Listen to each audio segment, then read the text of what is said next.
against the grain. You're like, I'm gonna do the opposite. I'm gonna make this shit work. Yeah. So like for you to do that and then having to like everybody being like, oh, let's do misplaced stuff. Like, how does that make you feel? Where I just didn't like that would get so much recognition, and then I would like either say these were gonna come out and everybody would read about it. Yeah. But then as soon as I would post like my own brand, it like wouldn't get the same recognition. But I had to realize that it had to be built up like that. Yeah. The Nike name, the swoosh, that's built on years and years and years, and people know that.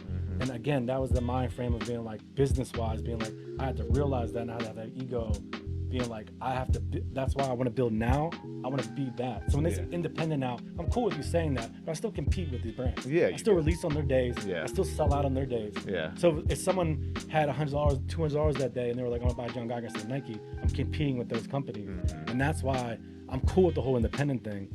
But my whole thing was like, I want to compete with these companies, and maybe it's not on the same, same scale, right. But it's honestly still competing with this. What's good, everyone? Welcome back to My First Kicks. This is episode 243, and this week we got the absolute legend, the man of the community, John Geiger, on the podcast. I appreciate your time. No, I appreciate you. We're in the most awkward position right now. We're in a hotel room in Vegas, in the boardroom of a hotel room. Hey, I don't know how else to explain it, but yeah. Look, you're the only person I know that would have a boardroom inside your hotel room. Like, what? Yeah. I don't know. We got to figure out why. Like, is there a meeting that would happen here specifically that they're just like, we have to have a fucking table here? Usually when I have friends, or if I'm traveling, I have friends in that area come over to the hotel room, and then when I was checking in, they were like, you can have 20 to 25 people at a time. And my ears were like, phew.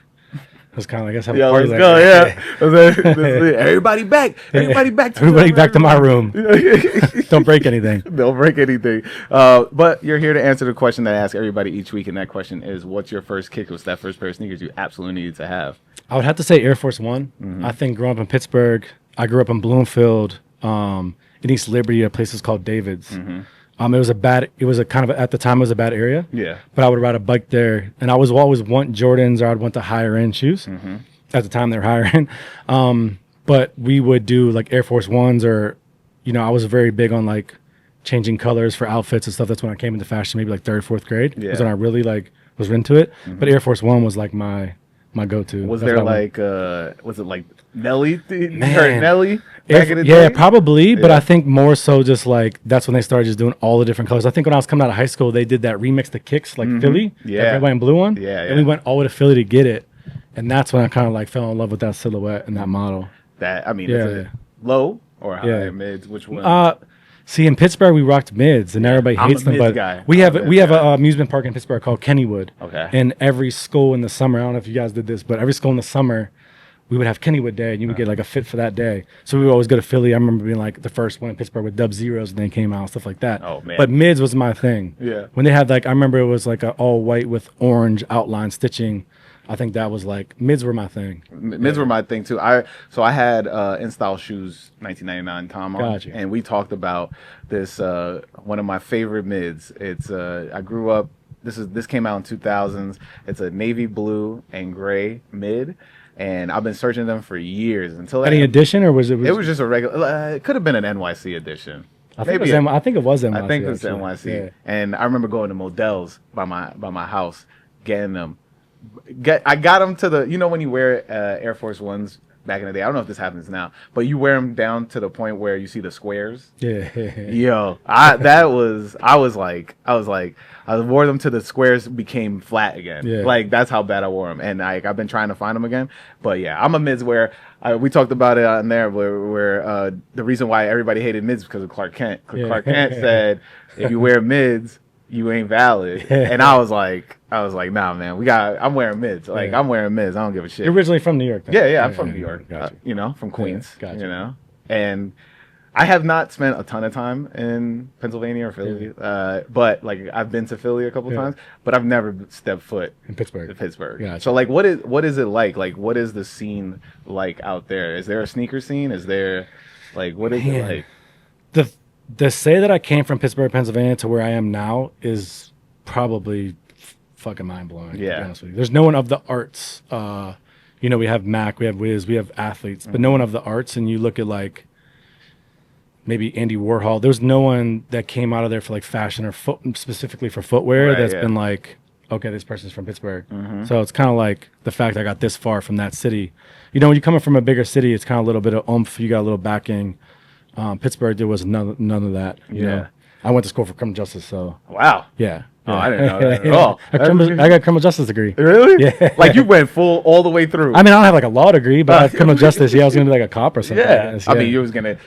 Yeah, you would. Hopefully, I didn't. But yeah, that's what I went to school for. I mean, and then you got to. And I say that to say this: that I learned about like the art school in Pittsburgh. Yeah. When I was already like done, and everybody's like, "Why didn't you do that?" And I was like, "I didn't really know about that," you know. Yeah. Which is it's tough because I don't know because you said you grew up in like a bad type of neighborhood or like where, and I mean I grew up in the city where it's just like, your guidance counselors aren't really like guidance counselors, like they're not really trying to help you get to where you think you should be. Yeah. So it's like really hard to find your way into what you want to do, and you kind of just like. Oh, I saw, this could be successful. Let me try that. But then it's just like, once you start taking those chances into being like, all right, I should try these things, or I should, try doing that. Then you find yourself not using your degree. Like I went to school for print. Okay. And I like to see that though. Like print, like what type of print? Like I'm talking about like journalism. No, like magazine. Like I went to school for like by trade I'm a project. That's manager. Still an artsy thing though. Yeah. See how that could lead into like very artsy things. Yeah, for sure. But like I didn't know I was picking the wrong because I can do graphic design. Yeah. But I'm over here being like, oh, I can do graphic design, so I should become a printer so I can make my own stuff. Yeah. And I feel like those are the best stories though. So everybody starts where they, Yeah. And now look at us in Vegas in a boardroom in a hotel room. in the hotel.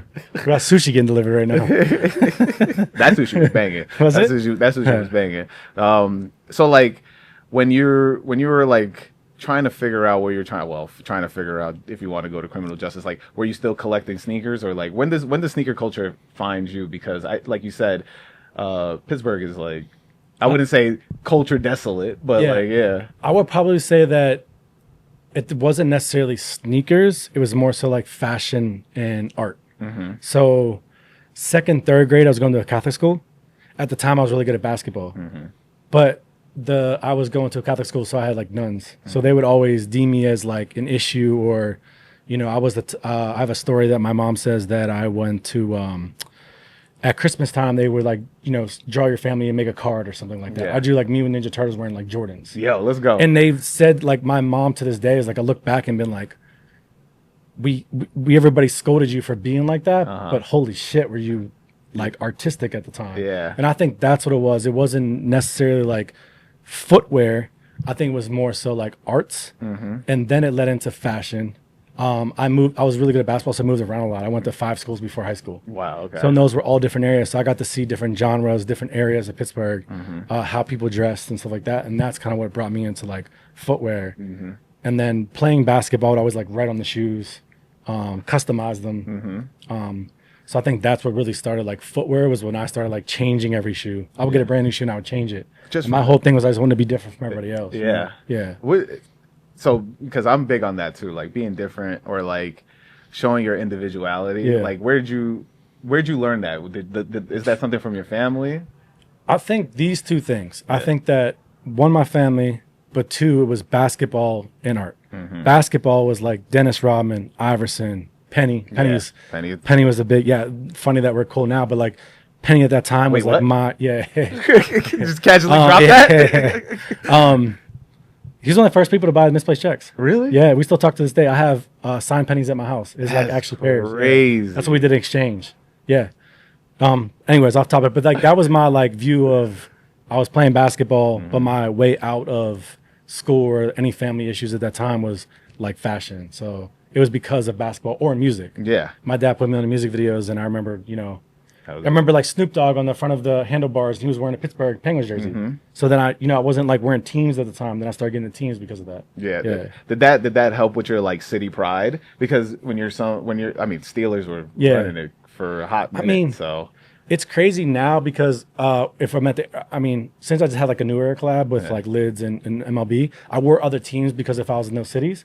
But like my uniform is a Pirates hat. Yeah. I ride with all the teams in Pittsburgh, but Pirates hat's like my thing. You know? Yeah. So that's my uniform. So now when people see me and I don't have a team on, they're like, I thought it was you, but you didn't have a Pirates hat on. So that's like my uniform. But I think that didn't happen until I was older because, again, I was coming into like, this is my uniform, this is how I'm going to dress, and this is how, I'm going to be noticed, or I'm going to represent the city. And that didn't happen until probably after, you know, after college. Representing the city is tough too, because it's just like, well, the Pirates. Well, I'm as a not good. They're not great right now. They're not great. They're not great right now. It's funny. I'm a Mets fan. I mean, you know that. Like, so like I'm a diehard Mets fan, and so I remember when, who's that player that went from the Pirates to the Mets? It was like a dude that played in the right field. I forgot his name. I don't know why I want to say. Those are the good ones that left. Barry Bonds left. Yeah. I don't know. Man, I don't know who that was. I was going to say Xavier Nady I think is his name. Bobby Bonilla left. Bobby Bonilla left. Yeah. That's crazy. Yeah. Yeah. Paul Skeens is next. Hopefully Paul Skeens, you got to stay in Pittsburgh, my guy. Yeah. Paul Skeens, you got to stay. He's going to get a bag somewhere else, but I mean. Yeah. Pete Alonso, please stay. Yeah. Don't worry about it. Pete Alonso, please stay. He's only the best pitcher in the MLB. He's coming in the Mets. Yeah. No, but the city pride is something that I've seen, you know, especially now. But like growing up, did you feel the earnest to put the city on your back, or just like where was that moment where you were just like, I want to rep where I'm from? I think I started like seeing like, man, I don't even know when that started, to be honest with you. I think that just like naturally it happened. Mm-hmm. And I think that people started saying like, I moved around a lot after college. Lived in New York, lived in Miami, lived in LA, then moved back to Miami, now I live in Tampa, half the year in Puerto Rico. So now when I would travel and move around, I would see like, I want to be known from where I'm from. Yeah. And I was putting on that's where I'm from. Yeah. And then everybody always wanted to say like, you know, where's he from, or, you know, where he grew up. Because what starts happening is like they want to put a face with like a city or a background on it. And that's kind of like where it happened, you know. So Pittsburgh was always my like, I don't know how to really explain it. Really, that's really just about it. Yeah. Because like I'm curious about like your sense of community, because like in cities it's a lot easier to build community, and I think what's dope about you is that you do build community around you. Yeah. So like I was wondering, where do you find that? Like how did you find that ability? Man, they're in the room right now. Everybody's here right now. But I think that like I don't want to say like the wrong thing, because I don't even really know how to explain it. But it kind of just happened organically, where like I would see people doing shit that like I thought it was really cool. Yeah. You know, like I knew about Aaron, right? But like when he posted a video talking about it, I'm like, oh, he gets it. And the same thing with AD or you. And so like you get it. So then you kind of like mentally think the same thought process. And those are the people that I want to be around or be spoken for, or like, you know, speak up for, or try to help in any sense I can. Yeah. So that community helped because like-minded people were doing whatever they did in life. They could be completely doing different things, but the way you think or the way you process or the way you feel about other situations, that's kind of like how we all connected. Yeah. The community thing kind of just like happens because of that, you know? Yeah. I mean, especially because like I was thinking akin to like when you're playing ball, like do you see it that as like we're all in this kind of together? Because I feel like that's what I get from it too. Because I'm always, if you ask Aaron and AD, I'm always just trying to like, you know, build. I'm trying to bring more people up, because if we're all doing this together as like a team effort, and that's what I got from basketball. So like, gotcha. We're kind of, I guess I never looked at it like that, but kind of that's what it is. Yeah, right. Like, kind of, You have any crazy basketball stories? Oh, man, you do a little bit of Googling right now. I was really good at basketball, moved around a lot, but my junior year, or my sophomore year, my junior year, I played in the state championship in Pennsylvania, and we played. The year before we played Jerry McNamara. He ended up going to Syracuse and winning the championship after. That was my 10th grade year. I started my 10th grade, 11th grade, and 12th grade year, and a couple kids that played AAU all went to the same school. My 11th grade year, a huge brawl breaks out at Hershey Arena, and I was the cause of it. If you just do like if you do like John Geiger fight. Yeah, and then Shane Gillis was on that team, and he spoke about it lately. I don't know if you've seen it. Maybe like a year ago. Wait, first, I did not know Shane Gillis played basketball. I don't think he played. He was there, but he spoke on he went to school. He spoke on the situation. Yeah, and I had to come out and be like, "That's me in the video." He was like being like, "This kid's crazy. He's punch people on the court," and the whole thing cleared out. Hershey Arena cleared out, and there was this big brawl, and it was me. Yeah. Yeah, so if you just Google like John Geiger Stowe Rocks fight state championship fight, you'll find the video. On That is correct. I definitely it's got like bench clearing like 100 people on the floor punching each other. like Malice on the Palace. Yeah. Yes. Yeah, you had Like Palace. running the stance, punching people. Yes. On Geiger floor. in the Palace. Look, go Google it. Go look it up. I swear. Yeah. That's what you were like. Yeah. Basketball is done for Yeah, me. there's this like you were around with me. The way I speak, the way I talk, like I can turn it off. Yeah. Be very business, and that's how I am. But my true self is like funny, like just a shit talk. No, It's, like, yeah. fun, you know I what I'm love, saying? the thing. Tell the story about your first design. Yeah. Your first design with when you're after the fight that you designed the shirts to go back. Is he messing up the podcast? Nah. He's my business partner. He's just Yeah. come on. All right, come on. I mean, come on. basically, come on. You might as well come on now. Come on. now. You might as well Just come on. It's an easy We're turning to transition. you. We're turning to you But basically, every single time. basically Yeah, yeah, yeah. after that fight, Well, introduce them first. it says Sean Davis, my business partner. If I wouldn't be anywhere I was right now if it wasn't for him. Yeah, so sure. I stay behind the scenes. yeah, very behind the scenes. You're gonna touch shoes and like, but my junior year when I got into this fight, after that we wanted to come up with T-shirts for like the next year, and I was like sketching stuff, and it was like unfinished business because we lost my sophomore year, lost my junior year, and our third year we were seniors and we're gonna go back to state championship. It's kind of like the third time in a row, and we played the same team we got in a fight with. And we came up with these shirts that said like unfinished business and all this stuff. And it was like, now thinking back, was like, damn, I was designing T-shirts. At the time. Yeah. Not knowing that was going to be like a storytelling, which I'm really good at now, of being like, this was the reason for the design. Yeah. Not knowing that, 20 years, 15 years later, it's Right. gonna be right now. You're gonna be killing Do I it have to right keep now. handing them? I'm talking? No. Sometimes it's like his business partner. He'll tell me stories along the way like that. Will stick in my head. I'm like, oh, this makes perfect sense. You were a great basketball player. You got in a fight. Basketball career was almost over. You designed these shirts. Oh, boom. You became a designer. Yeah, you And pivoted. Outside, he's not thinking about that. He's just like, yo, this is something that happened. Yeah. Like, oh, you should take some time to process that because that's kind of what led you there. Yeah. So like, I mean, you talked about Ninja Turtles, like drawing the Ninja Turtles, and like, where does that creativity come from? Because you're not. It seems like you're always forward thinking, right? Like you're thinking about the next design. You're thinking about the next. Like from me watching your career, I've always seen you just like think about the next thing, or like what's the next? How do I make this there's better? there's Like, so many things going on at one time, but like, I think the storytelling and the ideas coming up with them on the spot is kind of like, I teeter on this two things. I teeter on like the business side of our company, and then I teeter on the design side, which I would love to just sit there and design, but there's a business side to it, which we get pulled into every day with issues and stuff. So then I teeter on that, and then teeter on like, yes, we have to run a business, but also just want to like do what I want. yeah, It also has to make sense. right. So this in between of being like, this company that we're building has to be successful financially wise over here, but then I want to make this shoe that doesn't make any sense, but like I have to do it on the right time because I can't use all the finances. I guess what I'm trying to say is I teeter on both sides for design as well, or business. But I'm talking about from Creative side? from the point of that shirt, like where do you see like, all right, cool, now I got this, I did this shirt, and now you're like, oh, what else can I do? Like, where does that creativity? I think John. Do I have to hand us them? Yeah, because when you're talking, I think like I hope you've been enjoying this episode with John Geiger. And if you haven't yet, please like, comment, and subscribe to the podcast.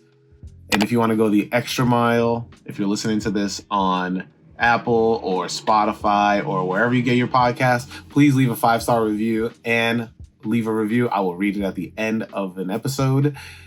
And if you want to go the extra mile, sign up to the Patreon, patreon.com/myfirstkicks. I got 2 tiers there. Get a shout out at the end of the episode. But back to the episode. I know me and John met. right? Me and John met back in like whenever he was in college too. I just got out. I was a sports agent at the time, and he was. You was his sport agent? No. I was an agent for NBA. Yeah. What? Yeah. Sean's background. Give Yeah, give us a little run through. So You'll see now he's doing this. Yeah. You'll see little sprinkles of like how I know all these people. Yeah. Like Iman the other day when I joked around about the T-shirt and reposted it. Yeah. It's because he had Iman. that's what I was Shout out Iman, from bro. Pittsburgh. Yeah, Iman's the best. But The first NBA player to talk shit back to me in the comments. There you go. I was gonna comment. Yeah. I was gonna comment back. I was gonna, but shirt it was, because I was like, that's so funny because I love Iman. Iman's Yeah. my favorite. But he took So my bad for cutting you off. But he took when he was on the Knicks, he took one of the buses to go to Atlantic City, and then he posted that he was waiting online to come back. And I was like, damn, ball players got to take the bus to go to Atlantic City? FaceTime him. FaceTime him. Should we FaceTime him about the story, see if it's real? And then he's like, and so then he responded. So then he responded to the comment. He goes, verify this story. Yeah, he's not gonna remember. He might. He's not gonna remember. No, he's a psycho. He remembers everything. He's not gonna remember. He comments back. He goes, not all ball players. Not all ball players. Something.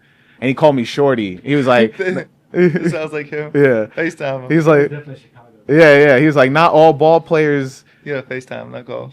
Fly or everywhere or something like that, Shorty. That's what he said. You can keep going. Yeah, I think that. Nah, but yeah, your background. So my story is, I was in high school or after college. I was like, I want to be a sports agent. Mm-hmm. Didn't know anybody, didn't know anything. So I just like kind of just. Can you hear him? All right. I just was like, all right, well, how do I figure this out? So I just started like networking. I like knew one basketball player in Turkey. I moved to Turkey, and I ended up. Hito Tokerlu? Nah, it's like somebody random. Yeah. Then I moved to this. Long story short, I met this guy Happy Walters, and he was like big in music. He was like founded Korn and Incubus, and he used to manage all these hip hop artists. And he was, you got it, Ben?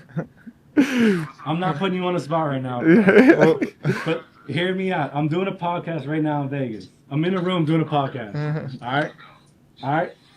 There's a story. He's not gonna remember this. There's a story that. What year was this? Damn, he was on the Knicks. He gonna remember it, bro. He don't forget. He's not gonna remember. And you took a bus to Atlantic City, and you tweeted like, "I'm waiting for the bus to go back to." You posted it on Someone IG. said something to you like, "Oh, why are you taking the bus?" And you like went off on him on Instagram. Do you remember this? Wait, what did you say? What was the comment? It was like not all ball players take planes everywhere, Shorty. That's what you told me. You said not all ball players take planes everywhere. Yeah, train. I've been trained. It could have been. I don't think a train goes to Atlantic City. I didn't go to Atlantic City. That's where you lied. All right, bro. All right, yo. I'm gonna hit you after. I'm gonna take these t-shirts in a minute though. Hey, fuck Iman Shumpert. We're gonna rob him. We're gonna rob Iman Shumpert. Iman Shumpert. It's your first appearance on my podcast, bro.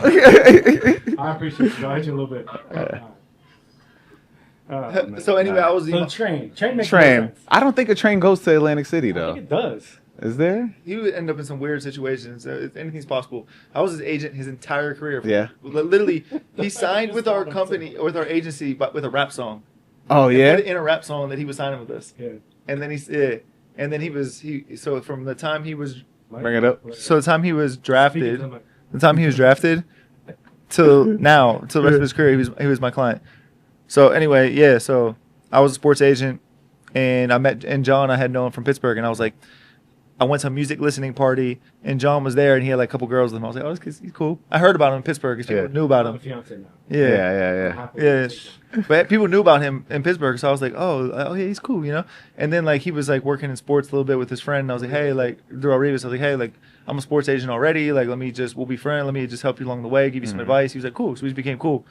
And then like along that way, I was and this is where it all ties together, is my athletes would hit me up and be like, I think it was John Wall. John Wall's agent was like, hey, like, do you know this John Geiger? I'm like, yeah, like it's my best friend. You was already making waves since then? Yeah, this was like 2000, I don't know, like 15. Yeah. And Before then. I'm like, yeah, why? Like, and they were like, oh, like, can you get these shoes from him? I'm like, what? Like, in my mind, I'm like, this is crazy. Like, this helps me recruit, this helps me players. Like, but like, that's crazy that people know who he is, because influencer wasn't a thing. Like, he would always tell me, like, yeah, bro, I can sell more shoes than an athlete. I'm like, yeah, right. Like, whatever. And then so I went to Art Basel with him. And people were like, yo, can I get a picture? I'm like, oh, this is crazy. Like, yo, people really think you're like, wow. And then like, not people really think you famous. Yeah, well, back then it wasn't a thing. Like, like the influencer thing now is like, Yeah. it is what it is. At that time, because of the Rivas situation, he had his Zoom Rivas was out. Nike then took a liking. Nike and whoever was running LeBron, I think it was like Ken Link and Trent Casper at the time, grew a liking for me. So I was getting boxes of stuff before it would come out. Yeah. And at the time, it didn't matter to me if I was posting it because my following was growing. But like Nice Kicks and like Kicks on Fire was posting every time I posted. Right, yeah. I remember So I started growing a following and being like, I don't care if they're using me to get the product out. But at the time, no one else was doing that. I was getting boxes of LeBrons. Damn. And boxes of Air Force Ones. Yeah. They would let me go on ID and be like, "Yo, there's 5K, like 10K, do whatever you want." And this came from just creating. This is the just brand. from working with. No, I didn't create John Geiger yet. No. This is from working with Revis because we would go to Nike and I would give my input. Yeah. And then his silhouette came out in I think like 2012, 2013. Yeah. Picture you took underwater. That happened after. That was Red Yeezy. That was after. But Yeah, yeah, bring the we're mic super. up. We're super. Bring the mic up. Oh Jesus! This is super all over the place. Yeah. There's no order of this. Yeah, but we're gonna figure it out though. Yeah, we're just cutting Yeah, it up. yeah, anyway. we'll put it Who together. watches a full podcast? these days? Everybody does. Does it? Yeah. Hey, my retention's pretty high. Got you. All right, That's good. But no, so like I definitely want to close that gap between that. So like, how did you get on Darrell Revis's radar, or like, I mean, misplaced checks? Was after. So Yeah. So after college, yeah. Revis was playing in Pittsburgh at Pitt University. I was at Point Park, but we played AAU from kids. Yeah. And we just ended up hanging out a lot towards my last years of college. He was at Pitt. He was only like right down the street. So my college was right by him. Yeah. And then we grew to like a liking, like hanging out a lot. And then once I remember Christmas time came around, he didn't go back to school. And I kind of was like, still in school and I didn't understand what was going on. Yeah. Then I kind of found out that he was going to go to the draft. Ah. And then he got drafted to New York. And then, he goes up there and everything like that. And then maybe like right when I finished school that same year, around like May or June, he was like, "Hey, do you want to move to New York and like take over some of this stuff?" And at the time we called it like manager. Yeah. And now like every athlete manages a manager. It's kind of funny. But at that time I was working with like Land Rover, Ocho Cinco News Network, because Ocho was big at the time. Nike. Yeah, the news and network? then it was called Ocho Cinco News Network with Motorola. And then I did Nike and Land Rover. Yeah. So at Nike, I loved it because I got to go to campus. I was going to campus like every other month in like 2012, 2011. Trent Casper, Ken Link. Trent Casper's from Pittsburgh. Ken Link is a LeBron guy. Yeah. So they loved Revis. We worked on a Zoom Revis 1. Great shoe, by the way. Yeah, I ended up getting like points on their sales and stuff like that for like my input. And then that kind of like, that was my mindset of being like, oh, I want to do footwear. Yeah. And I was like, because I seen for something from like nothing to something. Obviously a little bit easier at Nike, but that was my first like intuition, like, oh, this is what I want to do. Or like, I've seen something from a sketch to this. Yeah. And that's when it kind of like really grew into that's what I want to do. That's crazy. Yeah. That's The misplaced checks was just after that because Right, yeah. after they would just send me volumes of shoes and clothes and everything like that. And again, I would ask for certain things. Like I remember getting the Yeezys, like Red October, we got like 4 pairs. I got 2, he got 2. Yeah. And this wasn't like paid for them, nothing. They were sending them. And Damn, they were seeded I was those? getting that. There's a picture. If you look it up in Pittsburgh, when I lived in Pittsburgh in 2014, I probably have like 5,000 pairs of shoes. That's when like I became cool with Mayer, with Clark Kent, all these people, and then after that, your collection was rivaling theirs. yeah, it's crazy. I mean, probably not, but it was just like they respected it. So. Yeah. I worked on with Clark Kent. We got to do a 112 Zoom Revis. That was cool. I did all the PEs for the Zoom Revis, which was MLB. And then after that, like fast forward like a year and a half after that, I would start feeding Nike ideas. And I would go to campus and I was working on like, he was playing for the Patriots at the time. He was working on gloves. And I would always want to like go in the footwear area or go to like the kitchen, I called it at the time. I was going to go there and it was football. And U.S. football at the time was the bottom of the totem pole. Yeah. It wasn't like NBA or nothing like that. Right, yeah. So it wasn't like I didn't have any pull at campus. So I would always give ideas, and they started looking at me like, you're a little crazy or whatever. So then I was like, I went on my route, like, I'm going to do it myself, So Misplaced Checks was just like, I'm going to take a silhouette that's already there and change it, not thinking like make something from the ground up. Right, yeah. So when that took off, and then 2015, phone call from him. Yeah. And he's just like, why don't you make your own shoe? And I was like, how? I did it. I saw the Zoom Revis from nothing to something. Yeah. And then I did customs, was changing something, whatever, but never thought like, and I believe that like after that, I don't know if we got on a plane and went to China or whatever we did, but like we fully went forward for it. I ended up moving to Miami. Because I was still releasing the Misplaced Checks, but behind the scenes, we were like building up the funds to do it. Yeah, yeah. But I think we fully went forward, like, this is what we're going to do, because like I thought it was going to be an easy transition, which sadly wasn't. But that's kind of what started my own brand, because Yeah. then the business side checked in and was like, okay, if I'm starting this following and everybody knows me for footwear, I'm getting invited to do all this stuff, like I want to sell my own product. Right, And that's yeah. when the business mind set in because of him, you know. So then back to Yeah. Sean. You know, you jumped in. No, so Yeah, don't hit the button. That's it. Your mindset of like you saw this in him. Yeah. You know, like how did you, like, was it the influence, you know, the quote unquote influences from celebrities being like, oh my God, we should be. You know we what's should crazy? tap in? It's actually was the total opposite. Opposite is at that time in my life, I was just around people that were like doing entrepreneurial stuff. Mm-hmm. Like they were just doing, like, I think one person started like a T-shirt company, like and it was just, and I was just like inspired by the it was like Teespring type. Really, thing. Teespring? It wasn't Teespring. It was called Viral Style. Oh yeah, I remember that. Yeah. Yeah. Really? Yeah, but Crazy. but that market's You make kind it of break- the market's kind of died. Oh, the printing. Yeah. Of the shirt, like what's it called? DTG. And then printed on demand. Yeah, printing on demand. But like I was just around people that were doing entrepreneurial stuff, so I was like, oh wow, like this is possible. Like okay, and then I saw it in John, and I was like, oh, like, and I just went to him and was like, hey, we should start your own company, and he was like, yeah, how? And we were like, I don't know, because I had no business experience either. Yeah. I was a sports agent. Like I never thought I was leaving the sports world. Like never. I thought that was me in my life. That was everything I wanted out of life, and I got it. And then John showed me. Thank God for him. He's like, yo, like you want to build something for yourself? Like look. You got to make a decision. At one point, it came to a decision. He was like, "You got to make a decision. You're either with me, and we're gonna build this, or you got to do that." Like it got too big. So thankful for him. I mean, that's crazy. Yeah, but John, that's one thing with John is in like the best sneaker photographer in 2020. Andrew Aloysius Dutton. AD Sneaks. but yeah, he Kind of put like when representing athletes is like it's an amazing thing. It gives you crazy life experiences, amazing Yeah, 'cause relationships. But like at the same time, like you're not crazy. building anything for yourself. Yeah. I watch Ballers, so that's my reference. I've never been. It's very real. Yeah, That's very accurate. that's what he's like. It's very accurate in a lot of ways, for sure. It's such a different world. Like in Yeah. terms of just like being in the rooms with a bunch of athletes and the round of numbers being thrown around, and then you're in charge of helping them, and they're like, yeah, 15, 16 million. Yeah. No, I don't like 15, 16. Let me get 25. And you're Dude. like, what? I had John knows I had a player that signed for 4 years, 44 million, and quit halfway through the first year. Guaranteed? How much was guaranteed? Guaranteed all of it. All of it? He left. He gave like back 22 million. Oh, I know who that is. Yeah, Larry Sanders. yeah. Yeah. I was that or didn't Tom Brady do something similar? Nah, No, he did 2 years. nobody in their right mind would ever do something similar to that. For the Bucks. Yeah, that's insane. But yeah, Yeah. anyway, so that was it, bro. Like that's one thing we talked about John. When we talked about John, you were talking about, hey, like how did you develop like such a cult following, and like how did Yeah. you develop that? It's just because like he's the type of person that like he's so set in on what he's doing, and he's not following anybody else. Mm-hmm. So you're either going to get on board with it and be like, I want to be part of what you're doing, and I want to be inspired by that, or not. Yeah. Which to me, like I was inspired by it from like a different angle. For sure. I mean, yeah, you're a huge inspiration, but definitely back to you. You're a huge inspiration for a lot of people.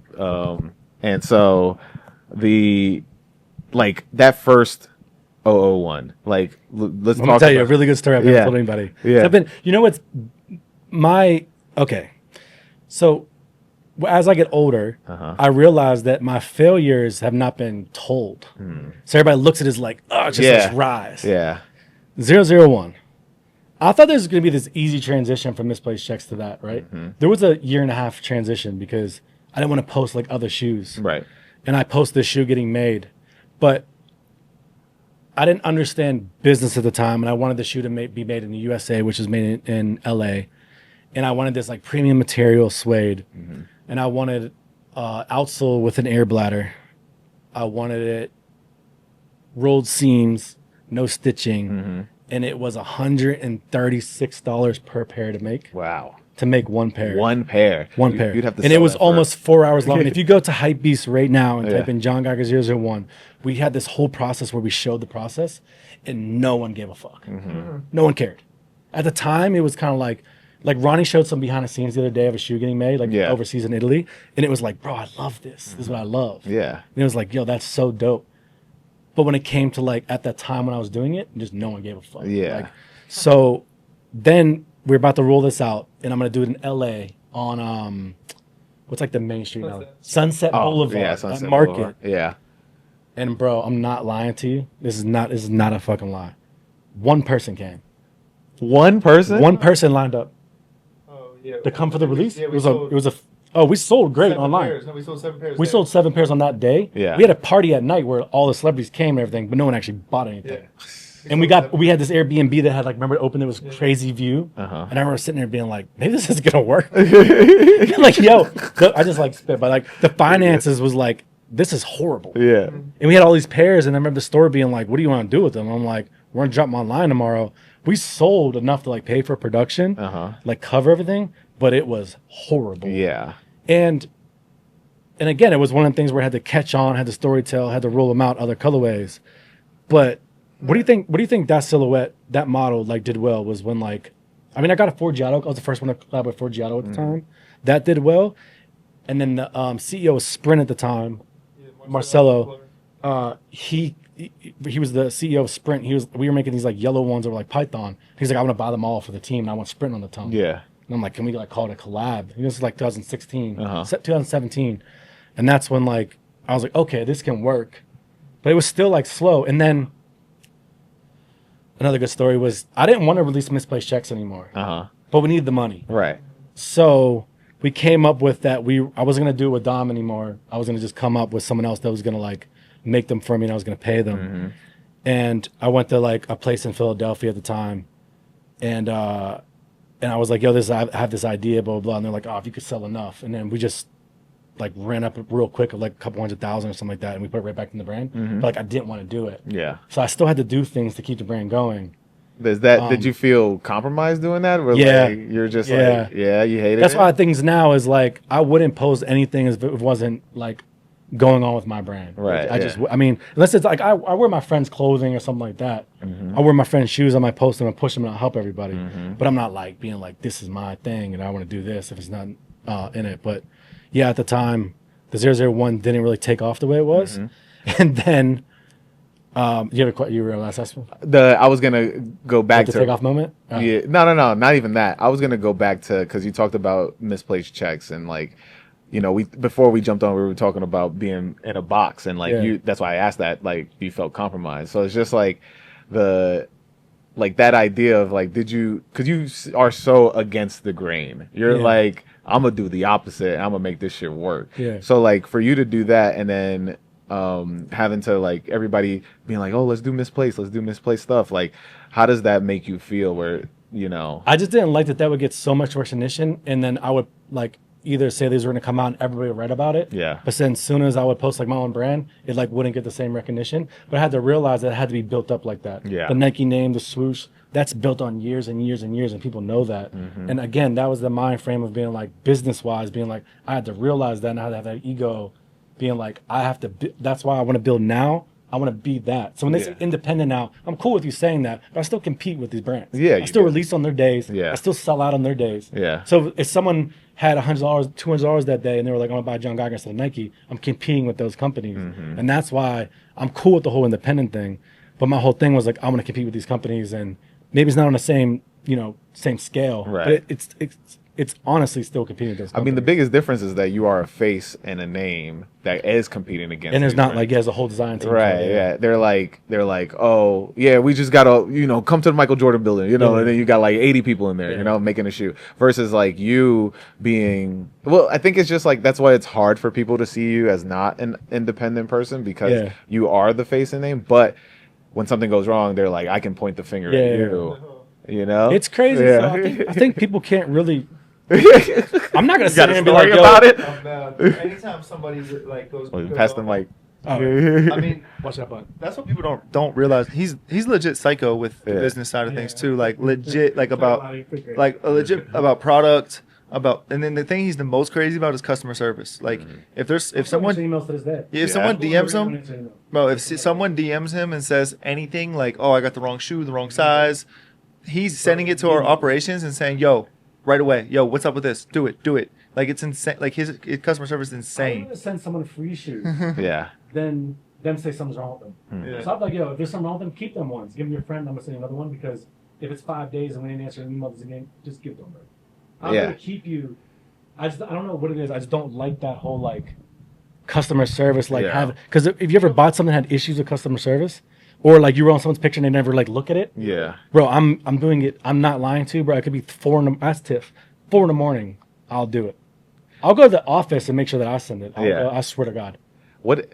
It's that crazy. Yeah, I was just gonna It's say a little what? crazy, Why? bro. Why though? Like I don't know. It's just like I just feel like is it like you? I can answer that. Yeah, yeah. Is it like I was just gonna say like is it because like it is your name? It is you. yeah. It's because it's his name is one thing, but also like he built the whole he really the whole foundation of the company was built off of like making sure the customer's happy and his relationship with his customers community. So like if there's anything that strays away from that, like he loses his mind because he actually values the person and the customer and the person buying his shoes. It's not like, and I think he sees some people are like their egos about it, like I'm not answering that. I'm bigger than that. Like whatever, you know. And I think it's just that's like where you come back to like, oh, you're from Pittsburgh. Oh, you're a real person. Oh, like you really like that's why you build a community because you have that type of. I guess the community thing again is kind of one of the things. Is just what he just said. I didn't realize that until right now. Yeah. Maybe that's why people like recognize that. You know, you buy a shoe from a company and you might not talk to somebody. It could be like a bot or something. If I answer you and be like, hey, I DM you back and be like, I got you. I'm going to figure it out. Just chill out. I'll get it tomorrow or something. Yeah. And I really answer them back with new tracking. Then they're like, yo, this person's a real person. So Yeah. maybe that's the community thing too. I didn't really realize. No, I think so. I think customer service, because like, I mean, we can talk about the way that we grew up, where it's just like if you go into a store, you go to the Wiz or Virgin Miggle, I don't know what was it, but like you were getting talked to as soon as you walked in, and you're like, hey, and then and something's wrong, you would get that, you get that refunded or whatever. And I think over the years, customer service just goes straight out the window. But then I do think the onus of like being your own person and like you grew this fan base and like starting your own brand and you are a majority of it, right? When you people have really invested themselves into you, and I think you feel that also, where you're just like, I got to invest myself back too, because that's what community is also about. But I think you're also breathing culture, where it's just like, yo, I'm part of this. Like you're like, I want to be part of this. I want to be in the conversations. I want to be in the rooms where people are just like, oh, yo, have you copped that new Geiger? Like, and that's the hardest thing, especially when you're combating against big brands and their marketing. They got slogans left and right, and they're throwing everything at these people. But you're like, yo, something went wrong. I got you. That's gonna go more than just do it, or it's gonna go more than like anything's possible. Like that's gonna always breathe more. Yeah, I looked at the cameras before you came out. I looked at the cameras at the office to see if stuff shipped out. I was it's crazy, bro. Hey, what's going on? I would talk to them on there. I talked to UPS like, you're late. Like you're supposed to be here before 12. Yeah, I swear. People don't see that side because it kind of comes off as like a little bit like nuts.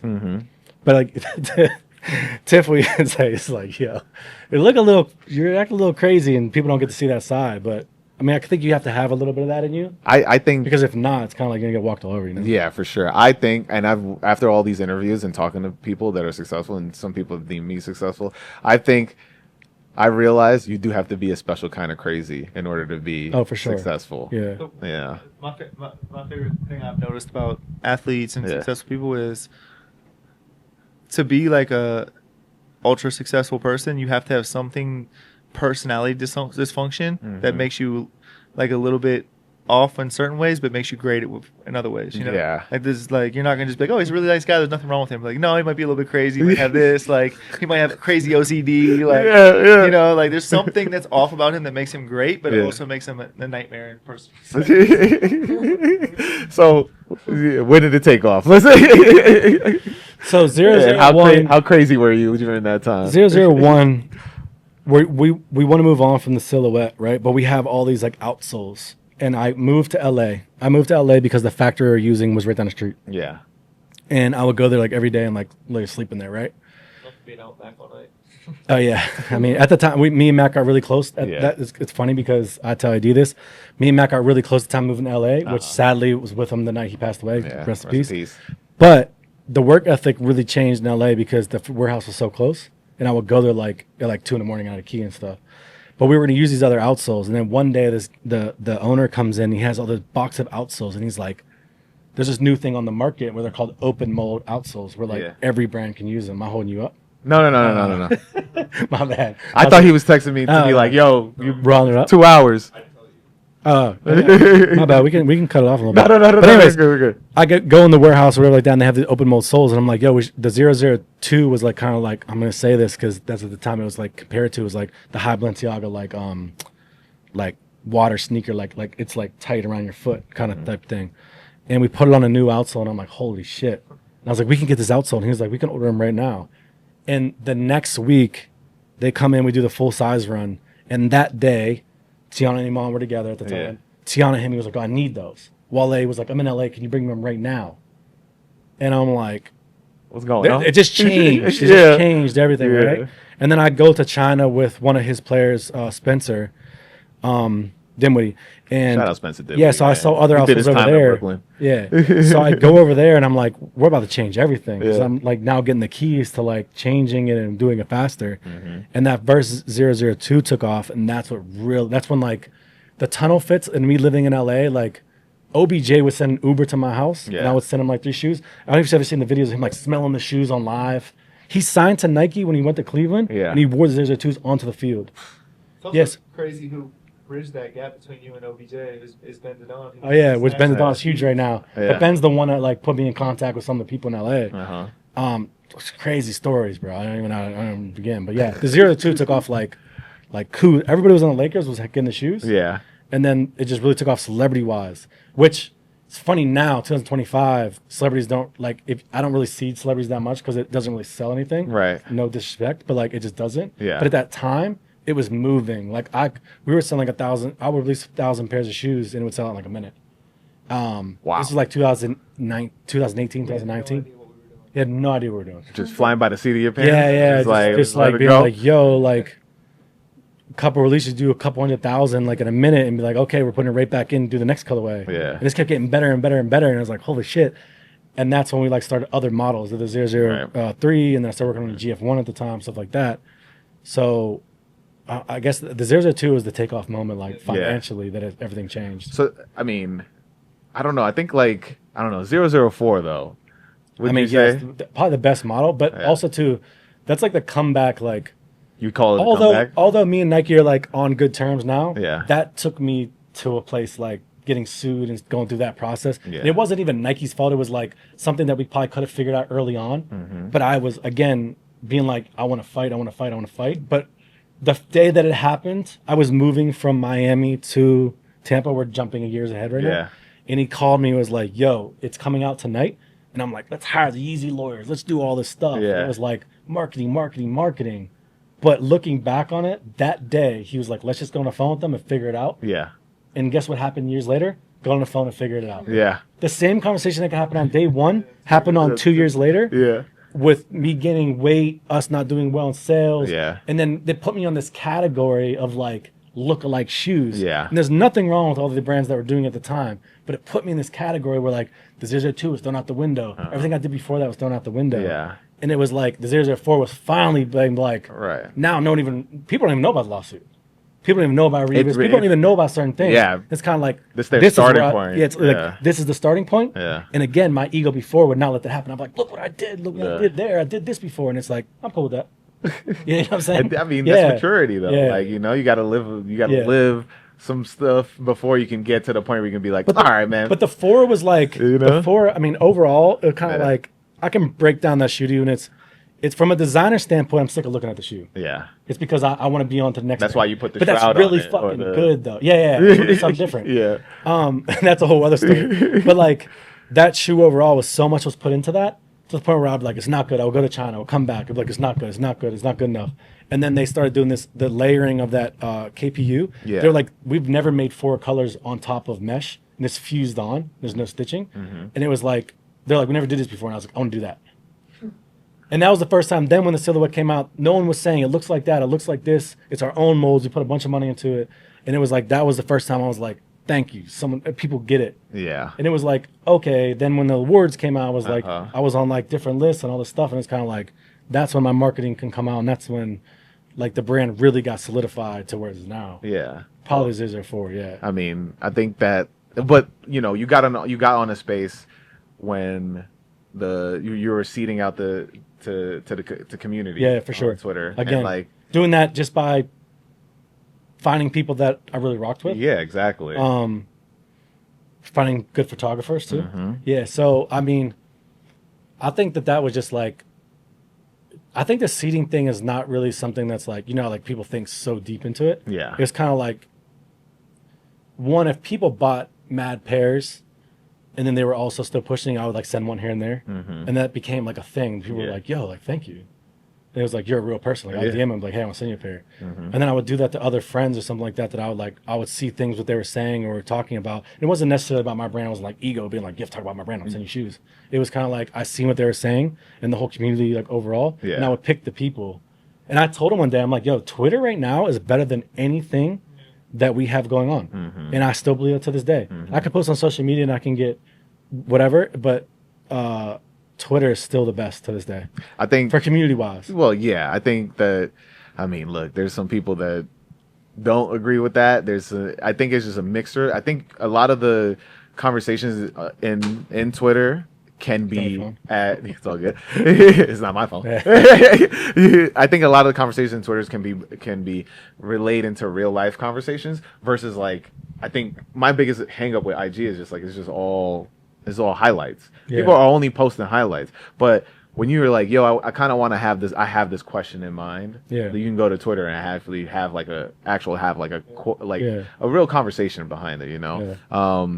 But I think what I was saying was just like the way you kind of co-opted the community and everybody really bought into like, yo, John Geiger and what he's doing this is really part of sneaker. Like you are part of sneaker culture and you cemented yourself with the 004 and how everybody really was just like, oh yeah, if you love sneakers, you really should probably take a chance on this. It's weird because I look at it like that, and so do you. Yeah. Other people are looking at it like, oh, I don't want that because of that.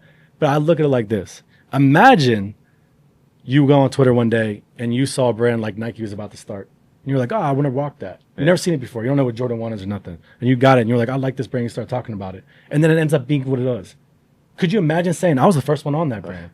Because isn't that really? Don't you ever put people on the stuff and be like, I've been on that TV show, music. Yeah, I'll be like, I was on that. I've been on that. That's my love language. That's what I'm saying. I love putting people on. Okay, stuff. so a lot of people are like that because you want to be like, I've been on that. Yeah. So don't look at it like you're not gonna. I'm not saying go buy shoes. I'm just saying that you could say you don't have to buy nothing. You can still support it. Yeah. You could support things without buying. Yeah. Right?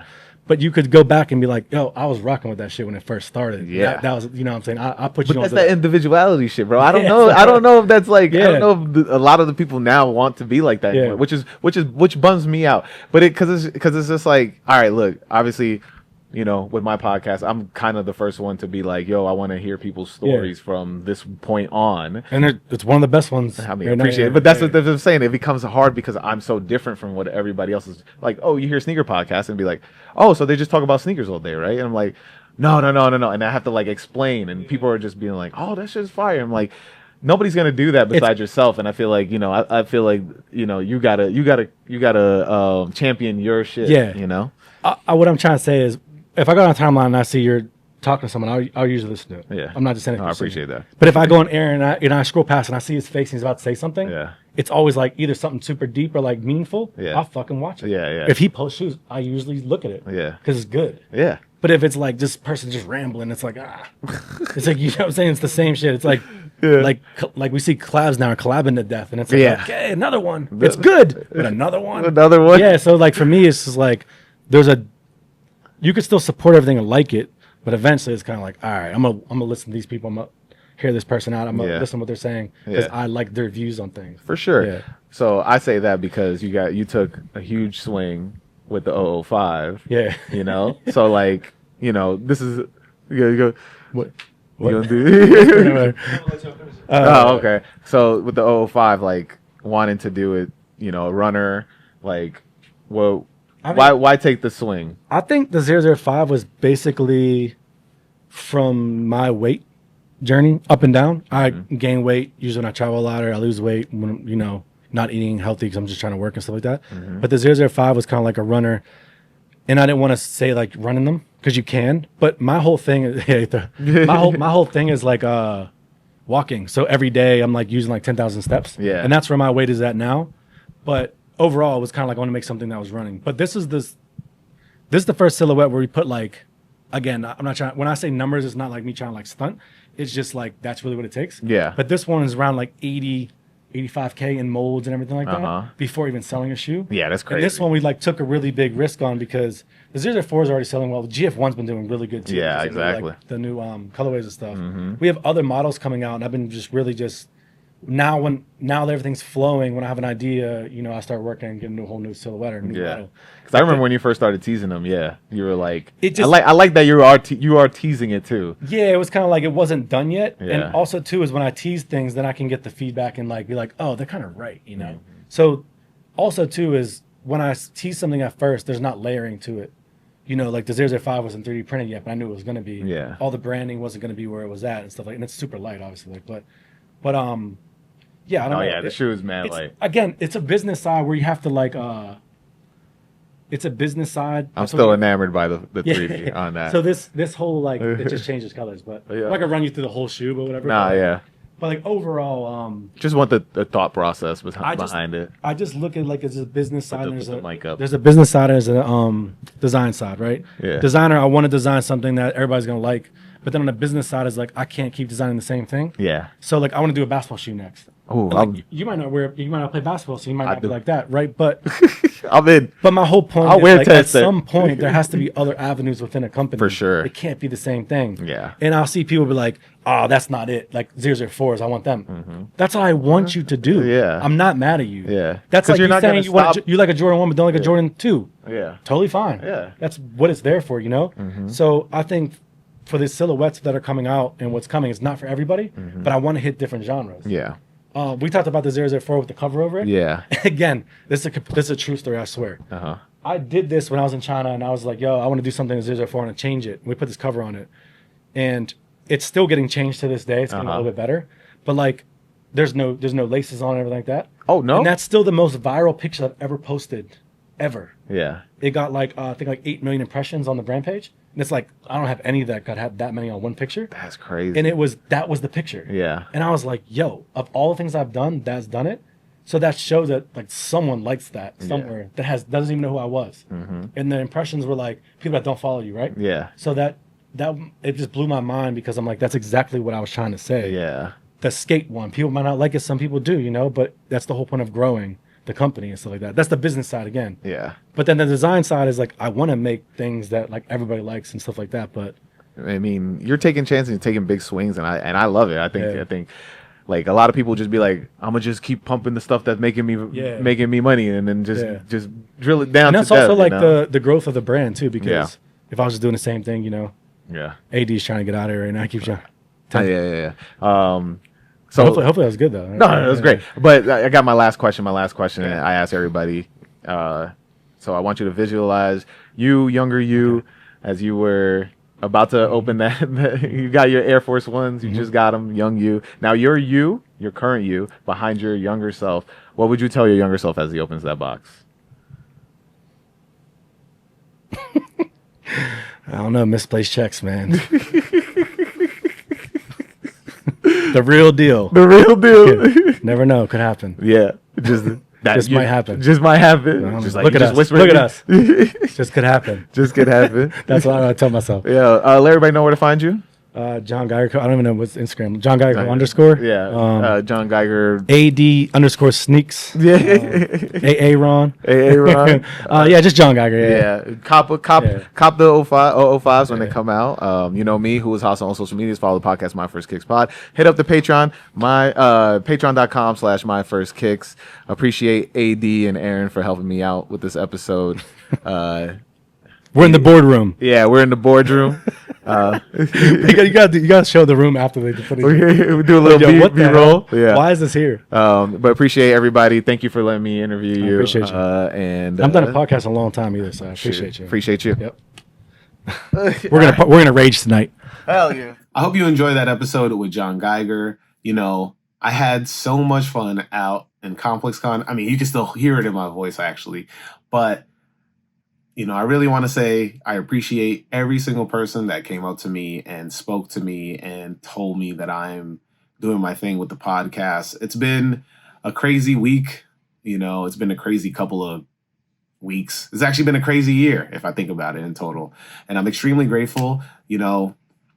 When I started this in my room, and I know y'all hear me say this a lot, but when I started this in my room, which you see here, I didn't think that it would take me to a couple cities this year.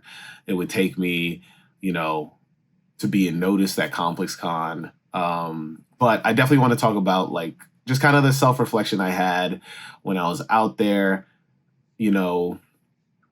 I've been doing this for 5 years, close to 5 years, I want to say. I've been saying 5 years, but I started this in November, so I will be reaching 5 years next month. But I started this in November of 2020 with just the hopes of, creating conversations around sneakers that are just beyond sneakers. And that's something that I always felt was missed. And, I kept trying to talk to people who I found interesting, and I still do that. That's the main basis for whenever I'm recording an episode or finding guests. I always look for just somebody that intrigues me because I'm a very curious person, and I know that leads to just a really good conversation, especially when you're listening in on it, because a lot of the conversations that I've had in person with somebody in person, I feel like everybody around me is always like, yo, I didn't know that about that person. So when in 2020, when we were all locked in, I really just decided to put this together. And I never really thought that it would, put me in the position that I'm in right now, which is, I don't necessarily think I'm successful, but other people think I am successful. And I'm really grateful if you think I am successful. But to me, this is just a start. And I'm trying to build out this infrastructure so that, anybody that's around me can come in, join and build community and with the community that I have. And, that's something that I just always wanted because let's be real, I'm an only child. Like I didn't have much of that. And I didn't have like a family around me because all my family was just overseas and, well, not overseas, but down in Brazil, or, I don't really know a lot of my family in Bangladesh. So it's just like, I started this because, when you're growing up as a kid in New York City, you run into certain people, you kind of go down this wrong path, and there's all this stuff that happens because of the community that's around you. So I've always just wanted to have a community that's around me that's going to help me, push me, and do better. And I first got a taste of that in college when I joined this storytelling club. And ever since then, I've been so obsessed with storytelling and how comics and sneakers tell stories and art tells stories. And so this has always been my love letter to finding that passion for storytelling and people's stories. And it took me forever to find this. So now we think about just like my first year at ComplexCon, when I was just trying to talk to people, and I was gonna be like, oh yeah, you do a podcast? Oh yeah, because we were in that era of just like everybody's got a podcast, right? But I don't take any hard feelings for any no's that I've got. I totally understand where these no's comes from, and so I was just like, all right, cool. I just got to get a little bit bigger. I got to keep grinding. I got to keep grinding, working within my work schedule and trying to make sure that I'm doing as much as I can. And, frustrations come in. I try to build a little network around me so I can push off my frustrations and see that oh, I'm not growing as I thought I would. And that network fell through and which is fine. Like we all go through creative things where it's, you think you're building the right round of people around you, but you realize it's kind of becoming like oil and water, or just not a lot of activity. Everybody's not really active in this. And it kind of just boils down to just being like, all right, cool. This is it. It's over. Move on. And I started really embracing the community, the New York community around me, because, like KO says, he credits himself for saying this. You got to go outside. You got to touch people. And that really helped me find more of the people that I was starting to feel embraced by and inspired by. And so a lot of the people that you've seen early on are just like, like Jordan Kaiser, Jamerson, like a lot of these people, like Naya and Michaela, like a lot of these people were really just like around me. And so I've always wanted to talk to them, and I wanted to just put it in front of a camera and make sure that like these New York centric people are being heard. And so now it's just been evolving. And I think that like last year I felt like I made a wave. And so the reason why I'm so heavy on ComplexCon, if you follow my tweets or my IG or anything like that, you'll see that like I say that ComplexCon is a barometer for my impact and what I'm doing. And so last year, some people were noticing me. It was like a little here and there.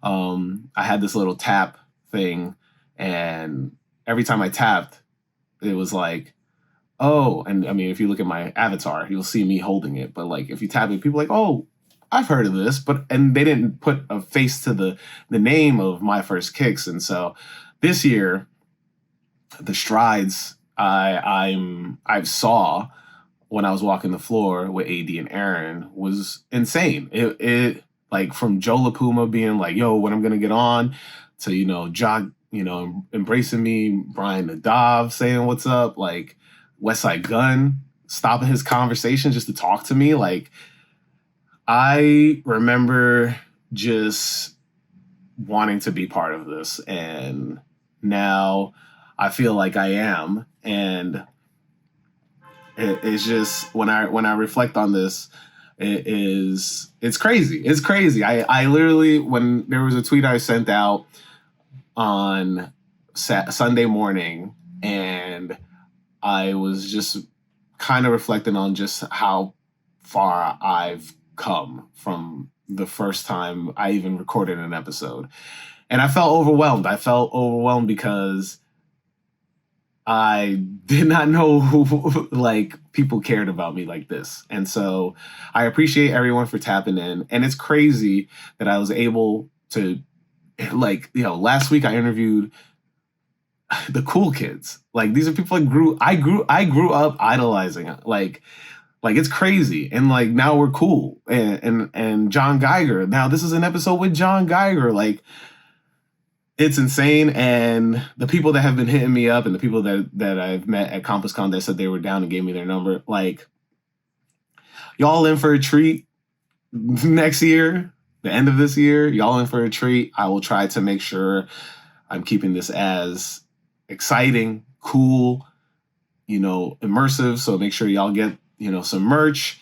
Make sure you pull up to a show when I put a show together. I'm working on a show with my buddy Dylan from Real Notes, Cinemasai. I always call him that.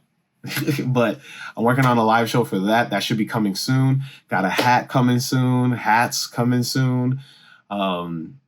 Really excited. I'm trying to see if we can do some cool stuff at Lambs in New York City. And I'm trying to see what else more I can do to make this as cool and community gathering as possible. I am reachable. Hit me up, please. Hit me up.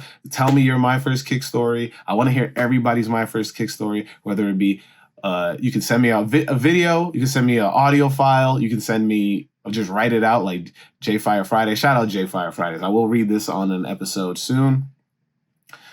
But please write in info at myfirstkicks.com. Would love to see more My First Kick story. But let's do the Patreon shout outs, and you can also get shouted out at the end of an episode. I know this one's a little bit long, but I need to do a little bit of self-reflection, so sorry. But patreon.com, My First Kicks. Patreon.com/My First Kicks, my bad. But yeah, shout out Ross Adams, shout out Adam Butler, shout out Jesse G, shout out Plox, recent subscriber or recent patron. Shout out to you, man. Shout out Derek, aka Fresh Poetic, and shout out shout out Adam Newster. My bad, Adam. Really appreciate y'all for tapping in and locking it in at the highest tier too. So really appreciate y'all. And if you want to if you made it through all of this, I appreciate you. You can check out these 2 episodes right here. Subscribe to the podcast. And you know what we say each week? Wear your kicks. Peace.